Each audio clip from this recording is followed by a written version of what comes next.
জাকির, এবারে আমি আপনাকে আমাদের ইন্টারভিউ পর্বের শেষ প্রশ্নটা করব। একেবারে সহজ সরল আর সরাসরি একটা প্রশ্ন। আমরা অনেক মুসলিমকে দেখি, তারা বলছে বিসমিল্লাহির রহমানির রাহিম খাওয়ার ঠিক আগে।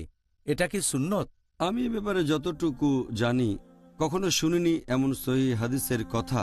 এখন পর্যন্ত এরকম কোন সহিহ হাদিস, খাঁটি হাদিস দেখিনি যেখানে আমাদের নবী বলেছেন যে খাওয়ার আগে তোমরা বলবে বিসমিল্লাহির রহমানির রাহিম, অথবা নবী খাওয়ার আগে বিসমিল্লাহির রহমানির রাহিম বলেছেন। সত্যি বলতে আমার জানা মতে সব হাদিস বলছে নবী বলেছেন বিসমিল্লাহ। এরকম একটা হাদিস, এটা আছে সহিহ বুখারীতে, খণ্ড নম্বর 7, বুক অব ফুডস, হাদিস নাম্বার 5376। নবী বলছেন একটা ছোট ছেলেকে যে খাওয়ার আগে আল্লাহর নাম নেবে, বলবে বিসমিল্লাহ, খাবে ডান হাত দিয়ে আর যেটা তোমার সামনে আছে। একটা হাদিসের বর্ণনা দিয়েছেন হযরত আয়েশা রাদিয়াল্লাহু আনহা, এটা আছে সুনান আবু দাউদে, খণ্ড নম্বর 3, বুক অব ফুডস, হাদিস নাম্বার 3758।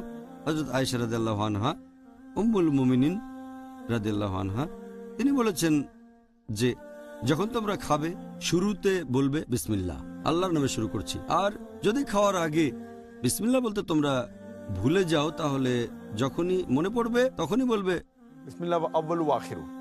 এর মানে হচ্ছে আল্লাহর নাম নিচ্ছে একেবারে শুরুতে আর আল্লাহর নাম নিচ্ছে একেবারে শেষে। তাহলে আমাদের নবী সাল্লাল্লাহু আলাইহি ওয়াসাল্লাম নির্দেশ দিয়ে গেছেন এটাই। তবে এটা দুর্ভাগ্যজনক, যেহেতু অনেকে জানে না, তাই তারা বলে বিসমিল্লাহির রহমানির রহিম, দয়াময় পরম দয়ালু আল্লাহর নামে শুরু করছি।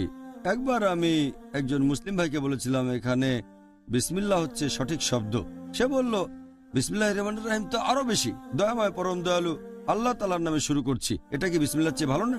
আমি বললাম নবী যখন বলেননি তখন কি নবীর কথাটাকে উন্নত করবেন? তারপর তাকে বললাম আপনার এই যুক্তিতেই ধরেন আমি কোনো পশু কোরবানি করছি, যখন পশু জবাই করছি তখন বলছি বিসমিল্লাহ, বিসমিল্লাহ আল্লাহু আকবার, বলবেন না বিসমিল্লাহির রহমানির রহিম দয়াময় পরম দয়ালু আল্লাহর নামে শুরু করছি? চিন্তা করুন, যখন পশু জবাই দিচ্ছেন তখন বলছেন আল্লাহ তুমি দয়াময় পরম দয়ালু।